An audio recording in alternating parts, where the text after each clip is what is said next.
Bonjour à tous! Aujourd'hui, nous allons préparer une génoise ultra facile. Alors, pour cette recette, nous aurons besoin de 5 œufs, de 150 g de sucre, 75 g de farine, 40 g de maïzena, c'est de la fleur de maïs, un sachet de sucre vanillé et un petit peu de jus de citron. Donc, il faut commencer par préchauffer le four à thermostat 5, donc 150 degrés. Et on va d'abord séparer le blanc des jaunes des œufs. Donc voilà, donc j'ai séparé les blancs des jaunes. Donc maintenant, je vais verser le sucre dans les jaunes et je vais mélanger. Le sucre glace, le sucre vanille aussi.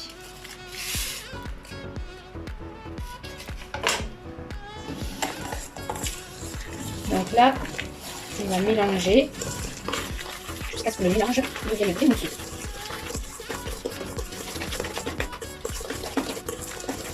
Donc voilà, on mélange bien.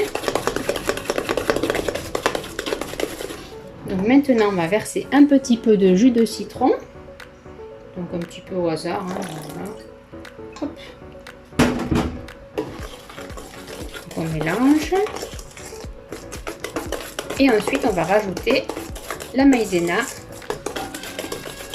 et la farine. Vas-y. Voilà, donc là, je rajoute la farine et également la fleur de maïs.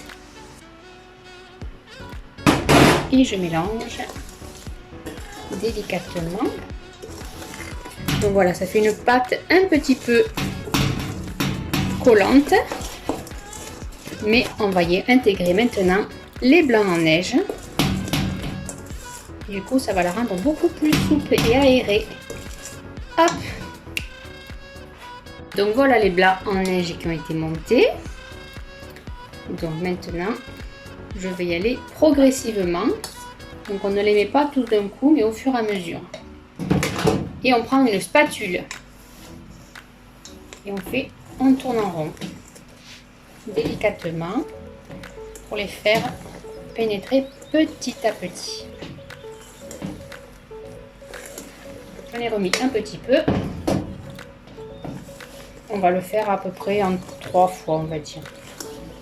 Donc la pâte est bien moelleuse et les blancs en neige ne doivent pas retomber.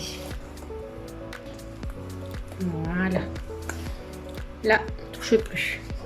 Et donc maintenant, on va verser la préparation dans un moule. Donc moi, j'ai mis un peu d'huile, mais vous pouvez mettre du beurre. Hein, chacun fait comme il préfère. Et on verse du coup la préparation.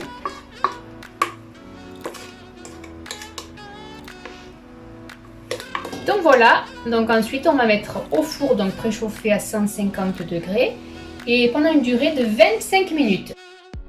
De 25 minutes de cuisson. Donc on va sortir le gâteau. On va planter un couteau pour voir si l'intérieur est bien cuit.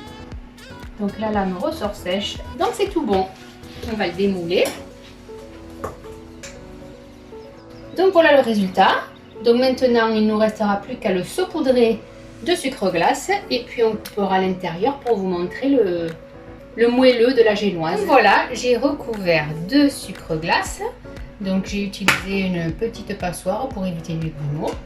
Et maintenant je vais couper une part pour voir un petit peu ce que ça donne à l'intérieur. Et voilà la génoise qui a l'air bien moelleuse, bien cuite, toute belle. Si cette petite vidéo vous a plu, n'hésitez pas à la liker. Et puis moi je vous dis à bientôt pour une prochaine recette.